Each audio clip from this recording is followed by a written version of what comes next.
hay lâu in này tay là đụt lang hay nóng bering pe don mi Dutlangan wamberlum. Tuna pok obtak tora pero shart mela.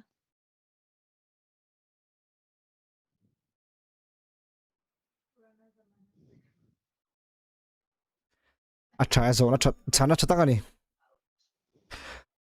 mase khala ma in ma nang ni in nuam taka tlesar in te tlesar basically ni ayan yang kanin bangla da panting daw ang type kanin nang mani in laka chuan kami ni bang khanela in ai mun na po thathum lawa iron duang mo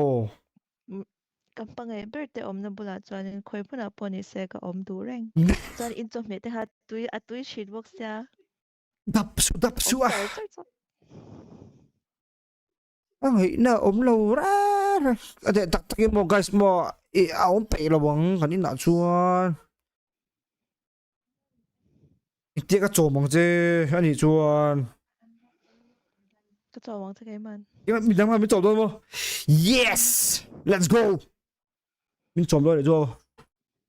sư class lâu quá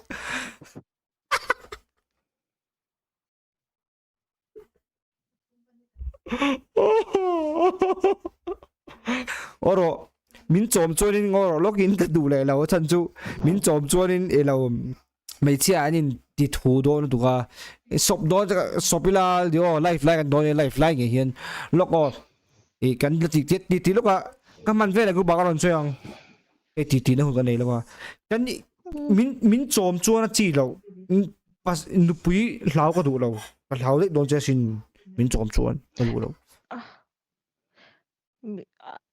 Ani le mi parin me che nang pon sum na lut la ke pon sum kan lut anga e chu tam lo atam thei do ni o thlakata sanga ve ka lut thin ke po thata zanga ang vel chu dia poi lo tero o far atai tak tak do ko sei lo thlakata sanga ve ka lut thin a engting e ka cho mang se ma se chu fuck ti ni yang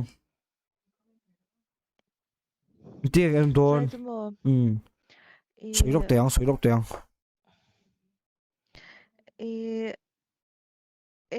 imom ele in tour chu nang mani chiang mo abak chu kai man ka tive kang ele in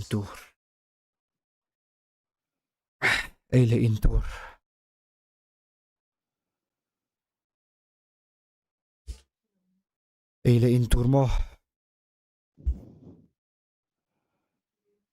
kai chu atam lawa kai chu Sonia ele in tour Alunia ole lo tu mang ataf don ve ai chuanin mamo ka nei mo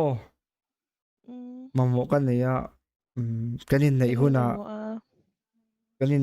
mo motor le generator le kha chu om iron chom tu rang kha chu mo motor iron chomanga motor ka nei lawat ke ma hian car en china lo zin du taila leng pui airport ate po i kalna turang ka nei lo thiam em chuan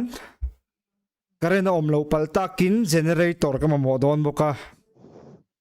diesel mang chi ka do petrol hon chi ka do lo mo diesel mang chi ka do generator lian thatak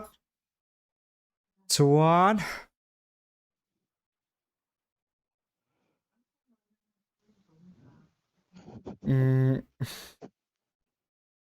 chu ka mo zol pui pani cái này huna a thei ngem le chu om sa ngin ngai to pro yes let's go a fan nu chu kan nei lo pa ka sia i hitar nuam tak ka du bok do na mo